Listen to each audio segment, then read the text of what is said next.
Welcome to the Crawler and Mage D&D podcast. I'm Crawler. And I'm Mage.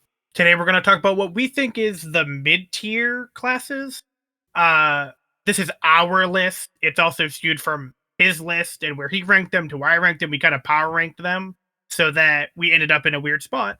The reason why I start that way is the Barbarian is our first topic today. It's our low mid-tier, and I love the Barbarian. Why do you hate the Barbarian? I mostly hate the Barbarian for two reasons.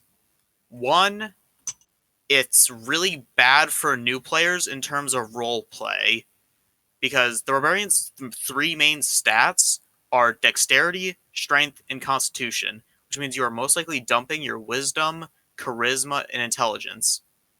So unless you are an experienced role player but aren't an experienced player, you can still make that work.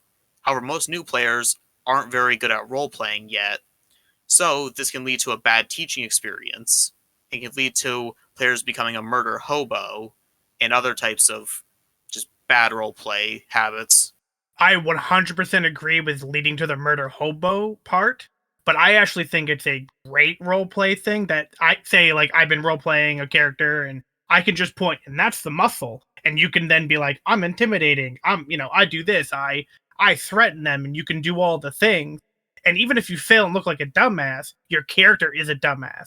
So it allows you to say and do things and fail, knowing that you could just kill the thing.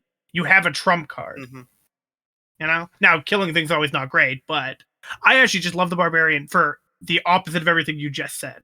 I think they're incredible at roleplay because, like, the problem is, like, my real life intelligence or whatever, even though I happen to, I think I'm, at least fine intelligent wise. I think that sometimes someone throws something at you and you don't know what to do. You can just be like, well, when you roll for it, you figure out what your character would do and you do all the stuff. When the character also feels like, I don't know what's going on, it just helps a little. Mm-hmm. Okay, it looks like we're starting with the cons, but so where I think they lack, it's not by default magical enough for me. It needs more out of combat, which I completely agree with you. And yeah, it's a one-trick pony with you need a strong, it can't be a one-man team. Well, in combat it can, but like as a adventuring party, it's a very specific role. Now it does that role really well, but I guess I wish more DMs would bake all of it more magically into things, or at least to be fair, as a DM, I wish my players would make more interesting backstories than because I want to do this. I wish people just thought about their backstories more, but that's a whole other thing. That's a topic for another day, yeah. Yeah. Well, so we'll get to it. Is there anything you like about the Barbarian? My pros for the Barbarian is, honestly, I definitely agree. It's very easy for new players to get into, simply because you have one job and you do that job damn well. Yeah. Like, Barbarian is just good at what it does. That's really what I like about the Barbarian. It's just, you want power, boom, you are now a mini tank.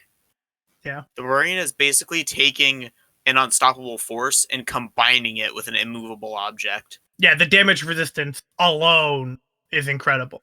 Like, and not to mention, you're always going to have a good constitution and strength and dexterity. Well, you realistically only need two. You don't need dex. Dex helps, but if you only roll, it helps with unarmored defense. Of course, but if you roll 2 stats, you can at least do a strength con build and you're okay. Yeah. Because again, being hit doesn't matter if you take half damage, especially in early play.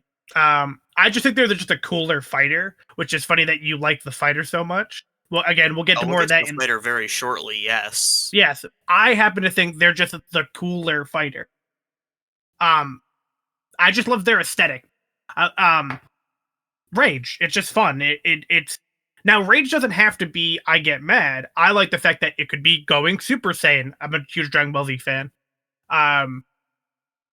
It's your charge up factor. You can roleplay it however the hell you want. I think that's why I like them. Yeah, the name on Rage is a little bit misleading since it can be used as other things than just besides me Angie now.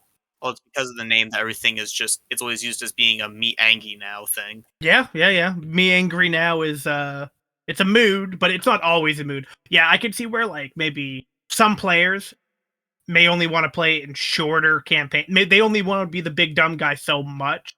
Again, I have noticed with my games recently, everybody's skewed to like middle of the road, like middle, like God, everybody's gone to like half casters and full casters just because magic is so important in D&D. So what are you gonna do though? Yeah, and also just it's pretty much a problem that all martial classes have, which I'll probably have to dedicate. We'll probably have to dedicate an episode to eventually.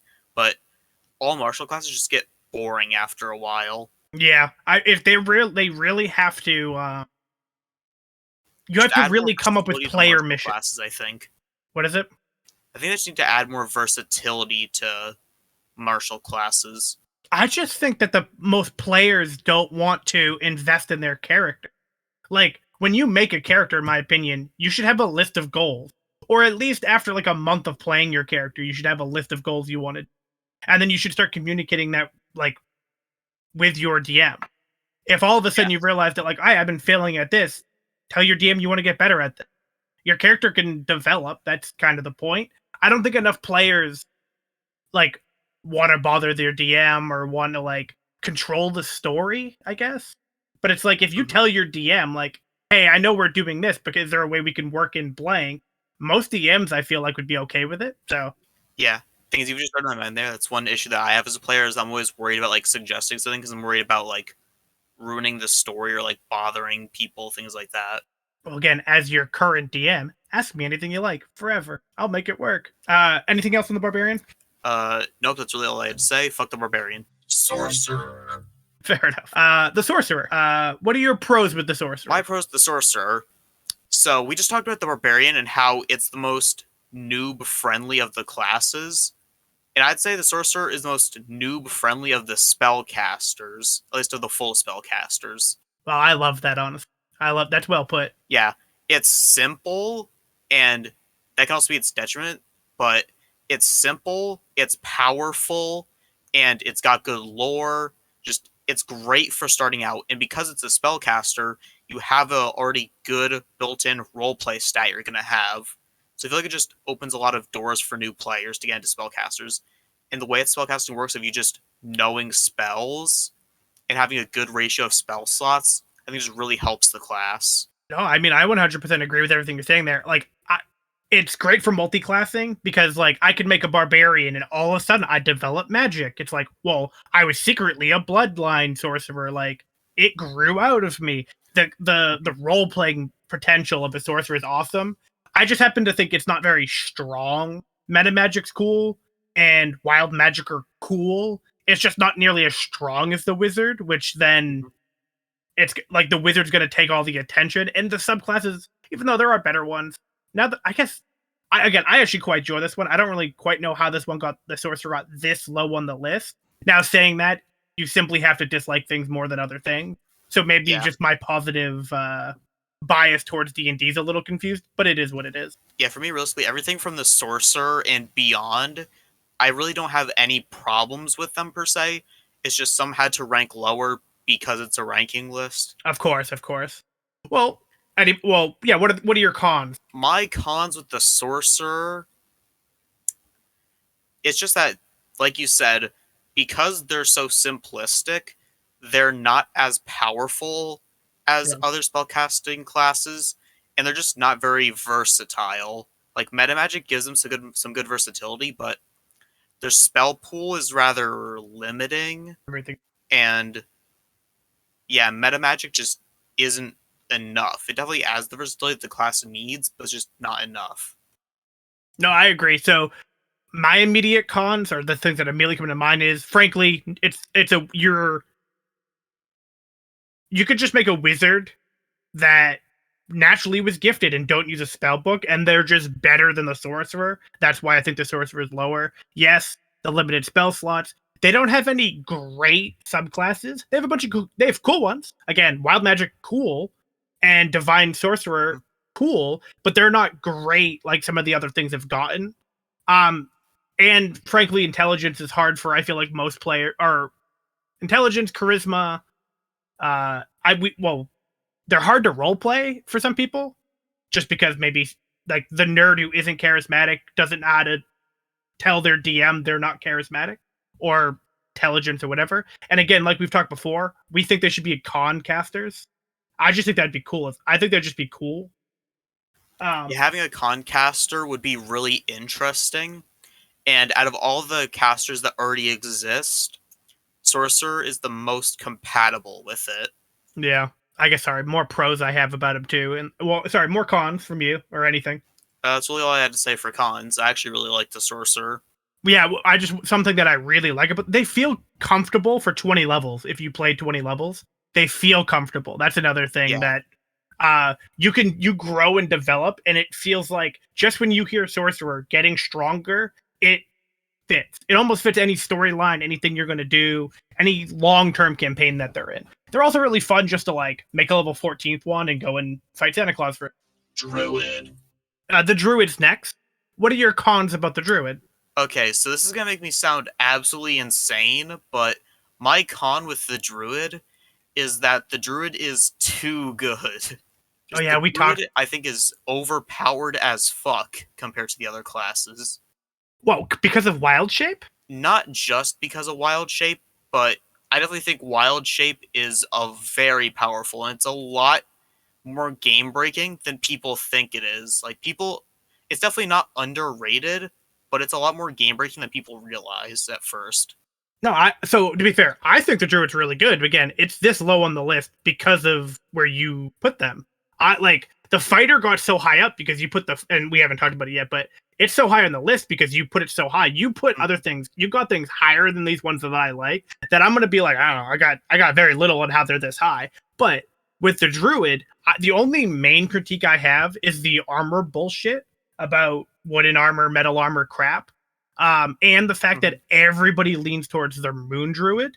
But the reason why I say that is it explains why they're tanky, why they're powerful and everything, except for that's because most people ignore the armor rule. Most DMs, it's just not, it doesn't make sense.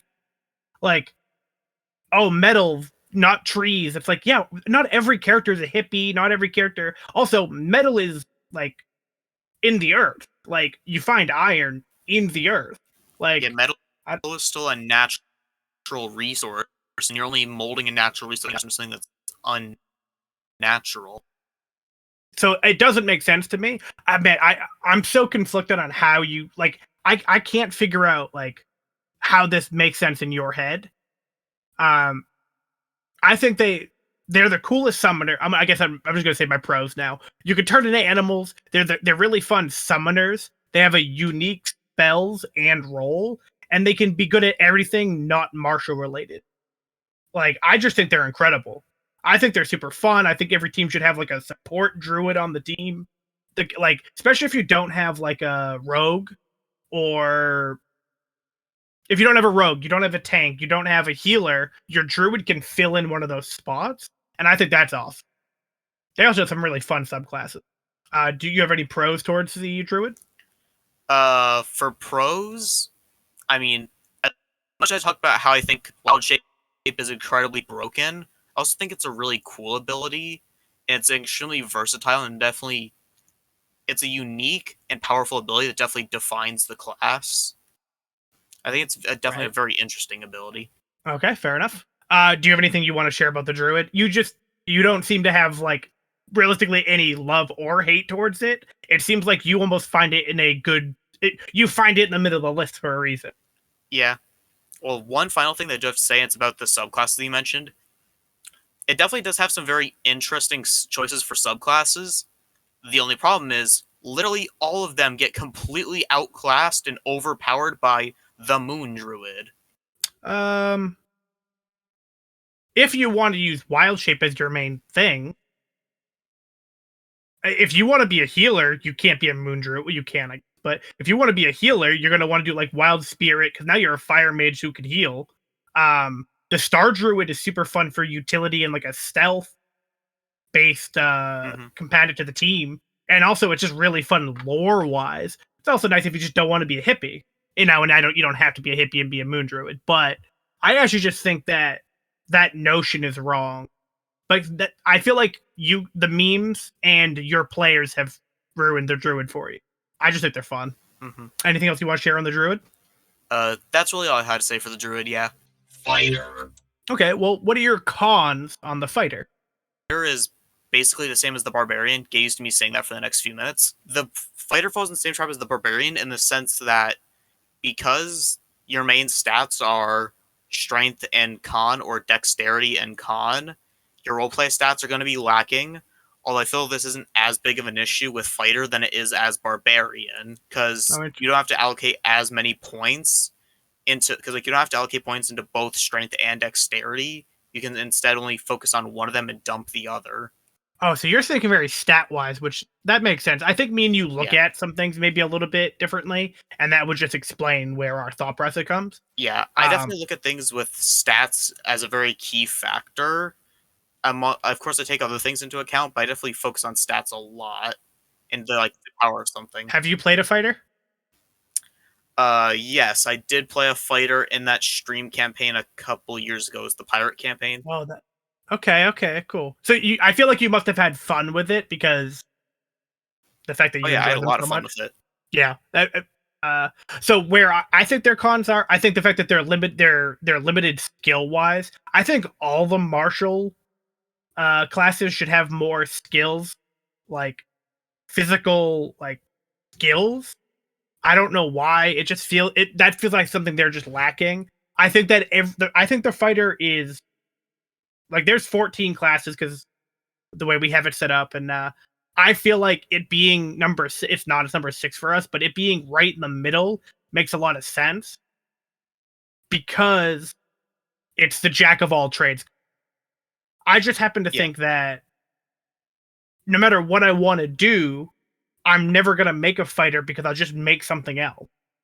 I think that's why for me it's so low. I forget where I ranked it currently for myself, but it was like 9 or 10 or something.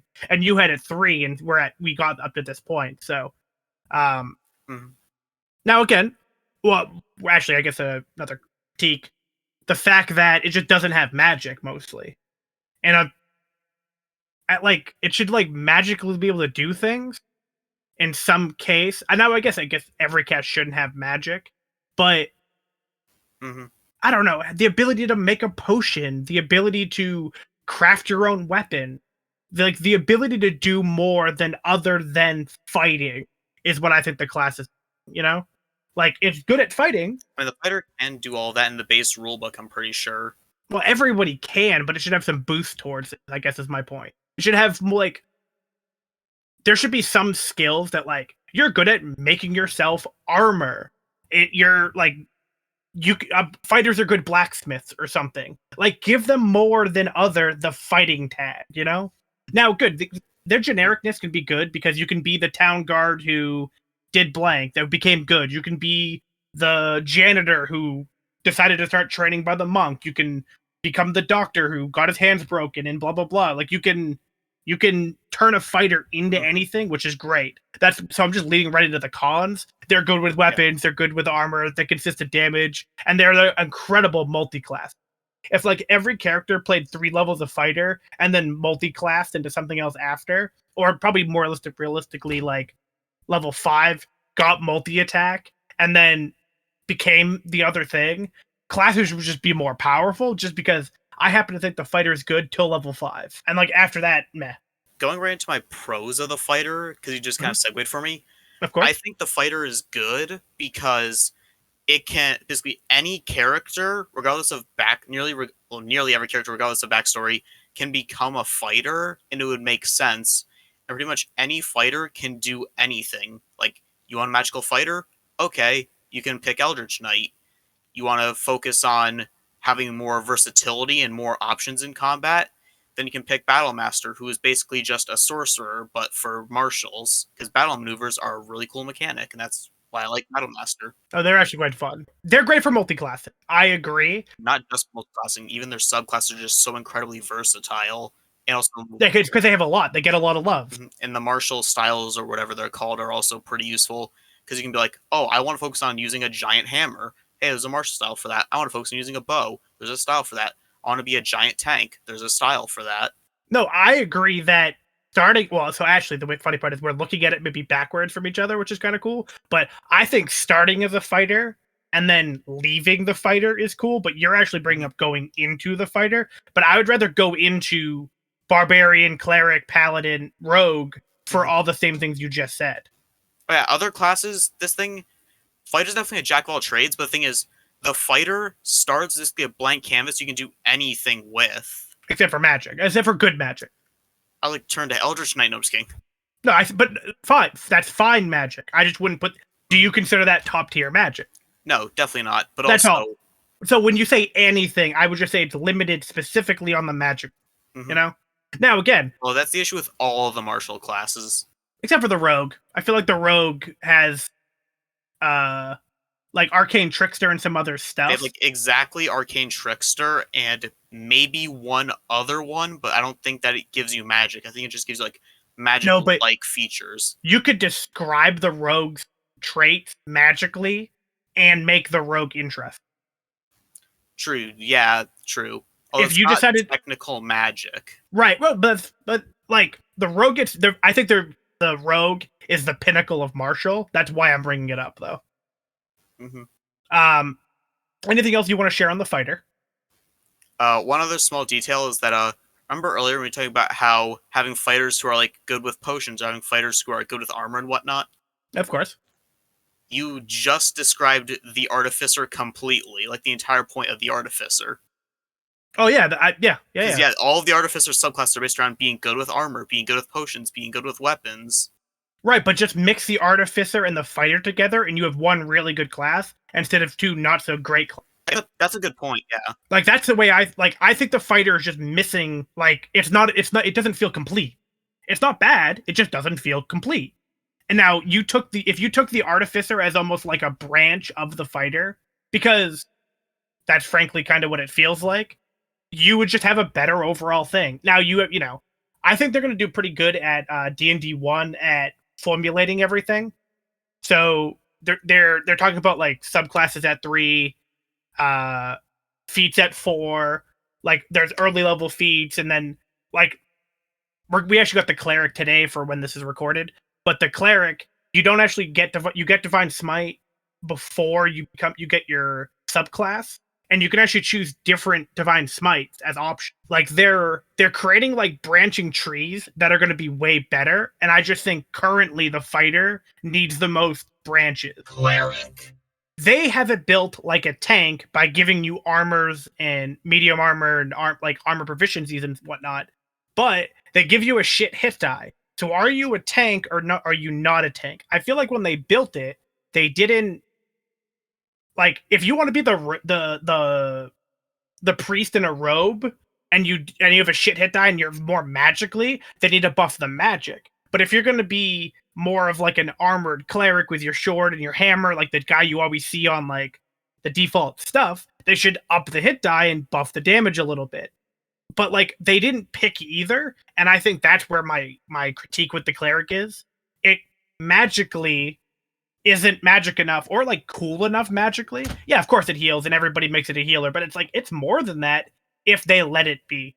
I also think it sucks skill related wise. They should just get more skills. I actually just think I think being proficient in skills is a good background and character creator thing that every class should have, simply to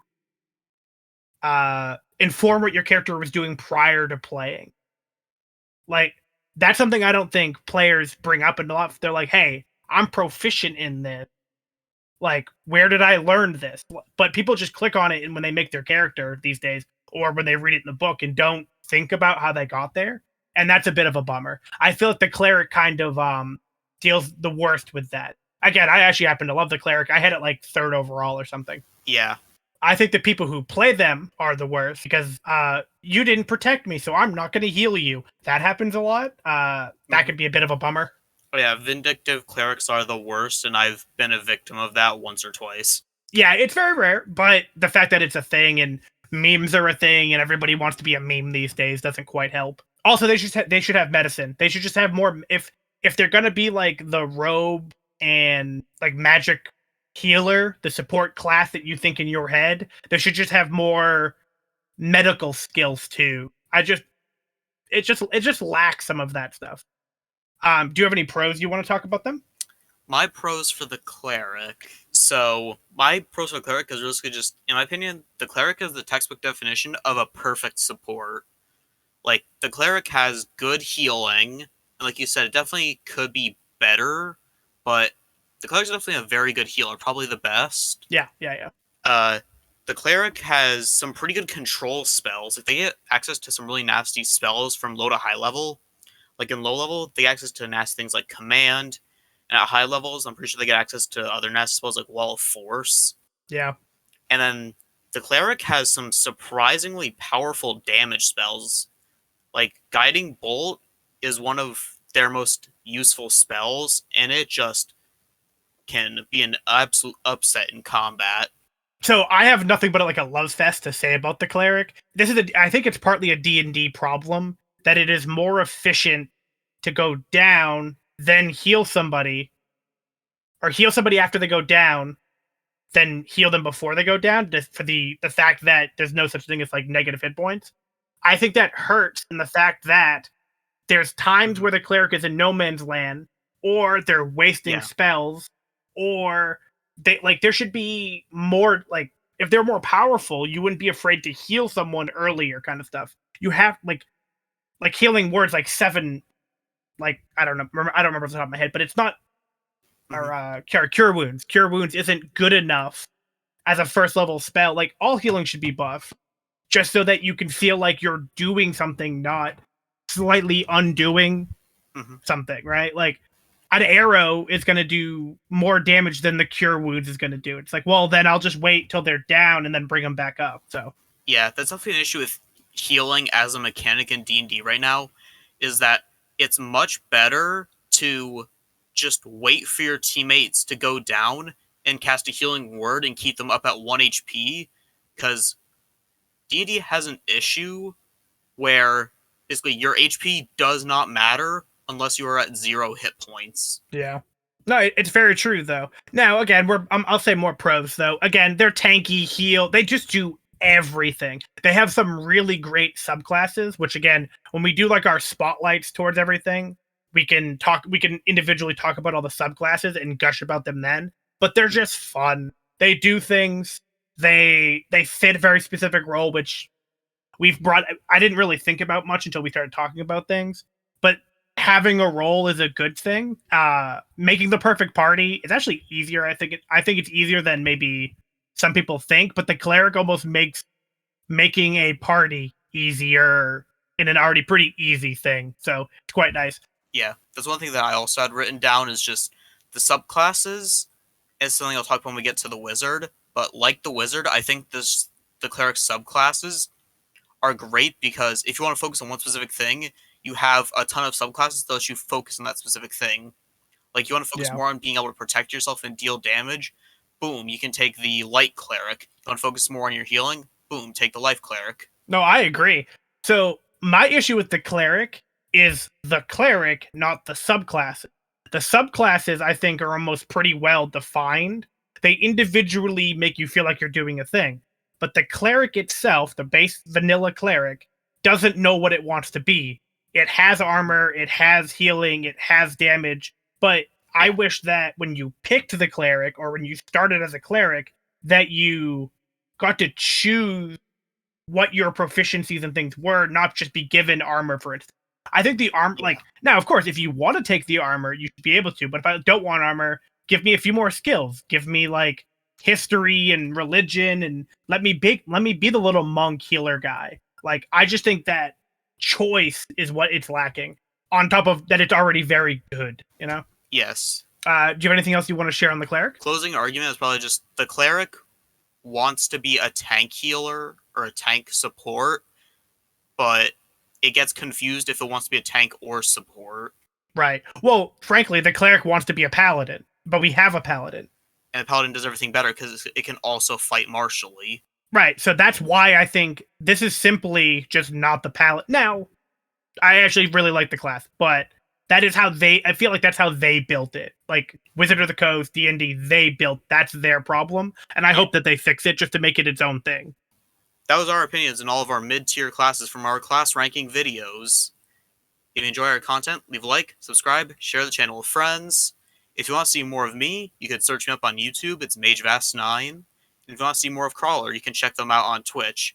It's CR4WLR Crawler on Twitch. And with that, have a good night. Stay rolling.